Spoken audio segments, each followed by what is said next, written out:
Non, pouvoir, il y a Bangomi Balé, ça allié au Basali FCC, na IDPS. Tout le monde sait ça. Depuis qu'ils ont allié FCC, na IDPS. Mais ça m'a bête en 2006. Tout le monde a eu un plus 4, tout le monde a eu alliance. Il y a Palou, qui n'a pas perdu. Non, si tu as des conséquences de l'alliance, c'est moi, Palou qui est wapi. Palou à ce moment, on a Palou comme écarté. Il y a mon avis, na IDPS. Tu hypocrisie, on a besoin, il y a ini. Pendant 18 ans, on moutou a béni Simboka. Moutou a qui va continuer 5 ans. Donc, Azana Simana, on va aller à Malamouké. Toboy, tout ça va Puluna, Toboy, tout ça va Fazer, Toboy, tout ça va Makamé. Amalem, les bisous à Ponaki, peuple congolais, tout à Ponaki numéro 4. La marque à Paris.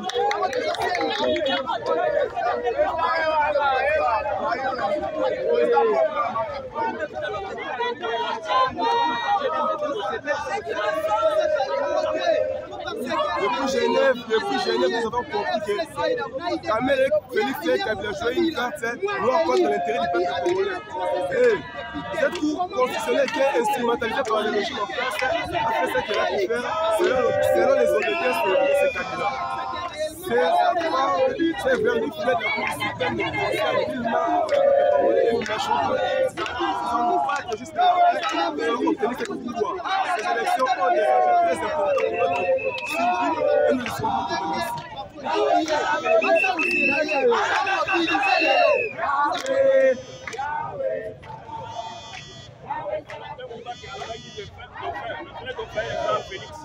est-ce que Bamsou Banimaki est l'autre européen c'est raison? Oui, on peut y avoir les athées. Les preuves, la preuve des alliés, ok, message sur l'Europe, ça va diaspora, diaspora pour les batailles. La lutte, elle est encore là, toujours là. Parce que Bichot, tous les représentants, il y a peuple, il y a Bichot et Pony. On ne se fatigue pas, toujours on continue, on tient par pression. Si, on les Bichot. Sois serein jusqu'au bout. ça sera juste au bout pour pouvoir le faire zonga et quand il y a pouvoir il y a moi aujourd'hui moi dans ça il y a yote comme ça moi la botte c'est pas il moi la botte Félix Tshisekedi donc on limite pouvoir pour qu'on capable pas dans ce moment peuple congolais ça debout ça serait donc tu vas pouvoir au terrain biso fixe les gens ça biso et là Martin pour le peuple congolais dans cela du peuple ça biso de prendre en charge déjà la Constitution dans son article 64 et l'obligé. Les peuples congolais, nous avons le devoir de mettre hors tas de nuire groupe individu, tout individu, hasard ou le pouvoir dans ma casse. C'est le cas maintenant. On a un arrangement particulier entre M. Kabila, Félix Tshisekedi et les caméras. Et c'est d'accord, n'engage nullement le peuple congolais et ça va à l'accord de nos intérêts. On a manifesté, ces élections étaient difficiles pour tous. Il y a eu des morts et des morts. C'est pas un cadeau de M. Kabila ces élections, il faut bien le souligner. Les acteurs de Kabila, nous sommes au prix du sang et comme ça va de notre avenir, ils ont des points de Maramboyo, tout petit quartier. Voilà, on a tout le monde ma question parce que nous avons les lots, IDPS et Sani alliés, na FCC et Zamabé. 1 plus 4. Tout le monde a 4 présidents, 4 vice-présidents avant. Donc, il y a tout le monde a papa qui s'est là-bas pour que nous votions Kabila. Et puis, nous sommes mobilité. Les lots IDPS et Sani Alliance n'a pas perdu ton FCC et comme il comme il parce que c'est une continuité. Kabila voulait une continuité, il voulait avoir un président où il a manipulé. Aujourd'hui, il y a une minorité de parlement. Les assemblées provinciales seront dirigées par la FCC.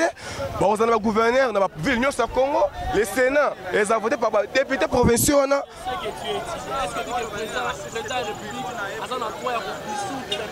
Bien sûr, la loi autorise le président à dissoudre le parlement, mais ça dépend des conditions. C'est pas parce que Aroluka a plaire groupe abattoir, parce qu'il serait redevable aussi à sa base et à la langue. Lorsqu'il subirait une certaine pression de sa base, il voulait maintenant leur faire plaisir et dissoudre. Ça doit être fait dans la légalité. Il s'est embrouillé dans sa politique et aujourd'hui, il n'a plus sa place dans le peuple congolais. Il est capable. Mais les lots, l'Union africaine, le Baki et Boya, il est arrivé là-bas quelque part, mais les autorités de l'Union africaine ne veulent pas aussi mettre l'huile sur le feu. Parce que nous aussi, c'est de l'amour que nous ne voulons pas qu'il y ait un mouvement insurrectionnel. Nous sommes venus ici pour réclamer nos droits de manière pacifique, nous le soulignons. C'est aussi, ça va aussi de l'intérêt de l'Union africaine. Ils ne veulent pas aussi mettre trop l'huile sur le feu. Voilà pourquoi nous, en tant que souverains primaires, citoyens congolais, nous sommes nombreux, au moins comme Zoya, nous voulons réclamer nos droits les plus légitimes. C'est la vérité des urnes et rien d'autre. Merci.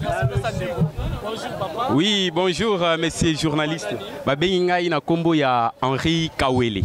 Voilà, papa Henri Kawele, lilobana ezali ni par rapport ya journée ya lelo. Bon, lilobana nga ezali na yebi ete que mboka na biso toza mboka moko ya démocratie. Mais na kati ya démocratie toyebaka pona kobimisa mokonzi ya mboka, il faut abima na majorité ya peuple.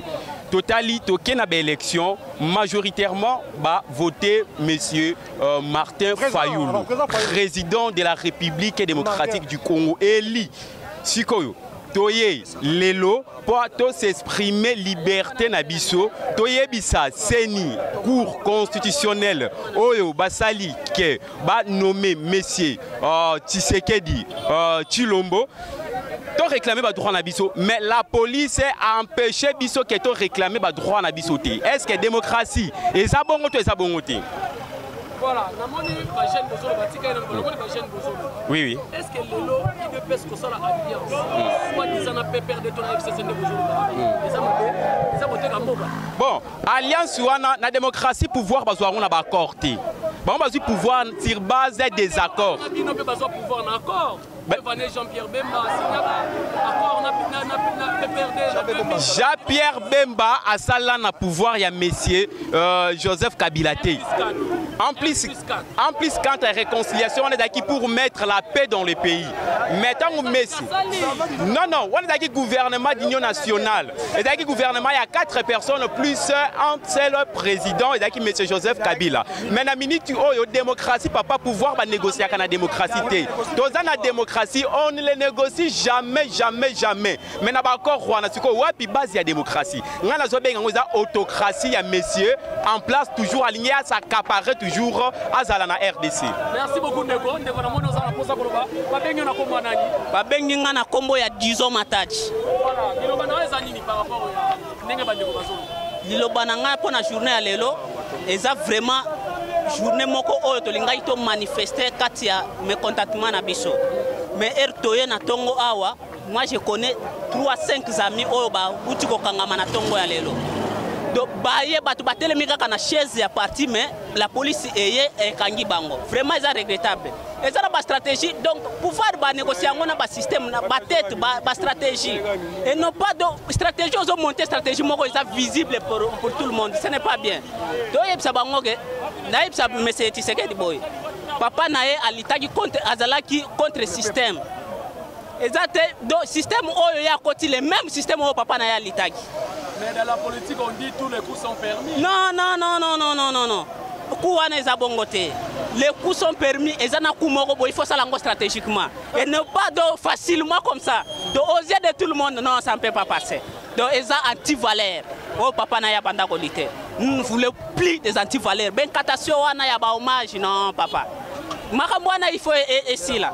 To lingi, to développer. Le Congolais, en face du monde, aussi, qui n'est que première, c'est que des acquis à rendre hommage à Joseph Kabila. En tout cas, ce n'est pas sage. Non. C'est seulement la politique où il y a chasse à l'homme. Pourquoi? Non. Hommage, il ne faut pas. Chasse à l'homme, il ne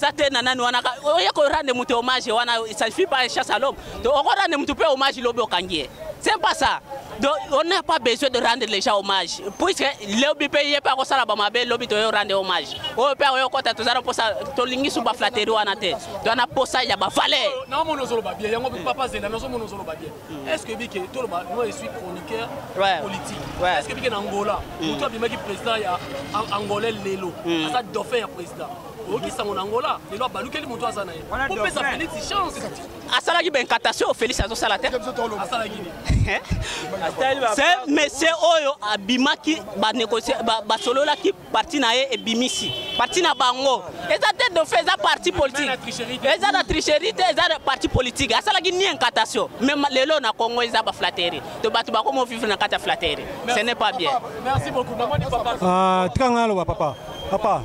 Nakokamwa na mboka na biso mutu oyo asali peuple congolais mabe pendant 18 ans anyokoli biso abomi biso a faire souffrir biso tozangi bandako kofutela pasi minerva la classe ezate lelo monsieur Félix Tshisekedi ozala ala suna sima yo po batama na sima yo peuple congolais aboyi yango en plus victoire na biso oyo peuple congolais biso votaki Martin Fayulu numéro 4 peuple congolais mobimba tout entier Congo mobimba Est, l'Ouest, Est, nous sommes fatigués Martin Fayulu Madidi. Les lots qui ont négocié pouvoir na M. Kabila, soi-disant que on a dit dauphin depuis Kala. Père Ozala Stimanope, très fermé, M. Kamere, très fermé, non, nous sommes, papa, pardon. Nabenga bina kombo ya juste là. Alors, eza pasina mawandeko nanga sokomo nazui micro liboso na pona koloba pona makambo biso ba congolais tozola la te. Tous les Congolais na kati ya République démocratique du Congo na bakwenyo so ba mama mité ma passe ba beli bestoma.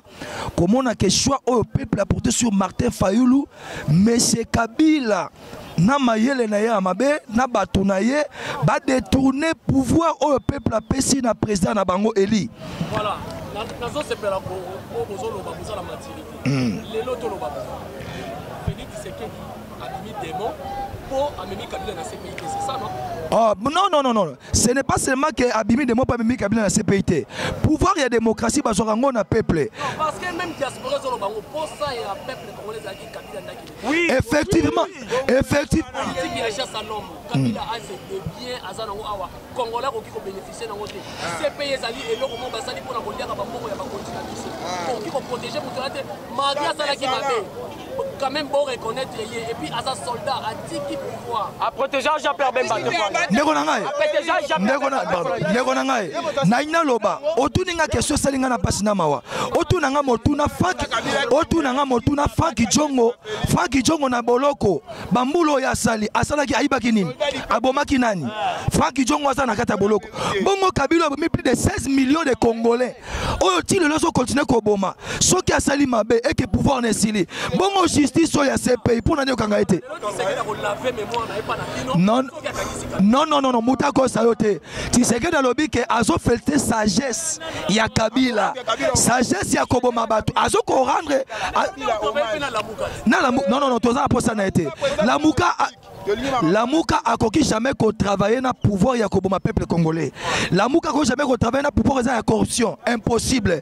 Biso tozo to bi ke président biso Lamuka Martin Fayulu Madidi akosala na pouvoir o biso to pesie. Ba mataba kita même lo le sinyango yende président ya mboka oyo.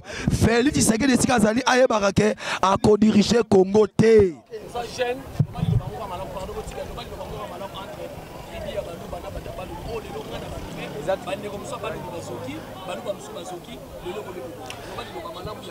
Bon, nakokolo baboye ngai d'abord moi sous nazani nandako moi sinangaza muluba et moi sinangaza muluba et puis soroke otuni moi sinanga lelo akobetoli cela Martin Fayulu azobe la Martin Fayulu azola na bestoma parce que a comprendre les réalités ya makambo le kanakata mboka likambo robomana bando na biso baluba eza nango vraiment na tina moko eza Kabila ne a jouer jewana a créer carte wana.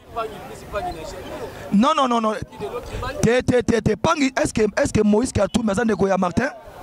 Est-ce que Ben Bazan de Koya Martin? Bon, pour nani fita caméra a voté qui Tshisekedi. Il fallait Fati a voté per caméra.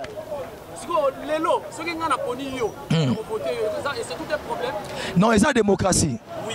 C'est la démocratie. Ah, ça la question. Ah.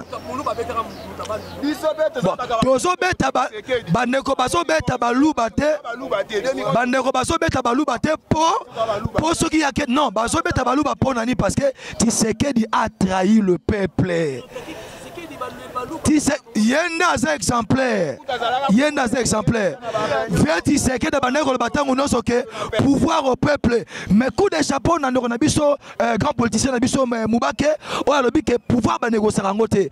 Na kati ya IDPS basala na pouvoir na kati ya pouvoir te. Il faut soit pouvoir uti na mamboko ya peuple. Mais o ya sali escroquerie atia na mutu na yeke akosala te. Jean-Marc ki chômage o menango. Alinga zo pouvoir ya moyibi na mboka o ekosimba te. Ndeko lekisa makambo.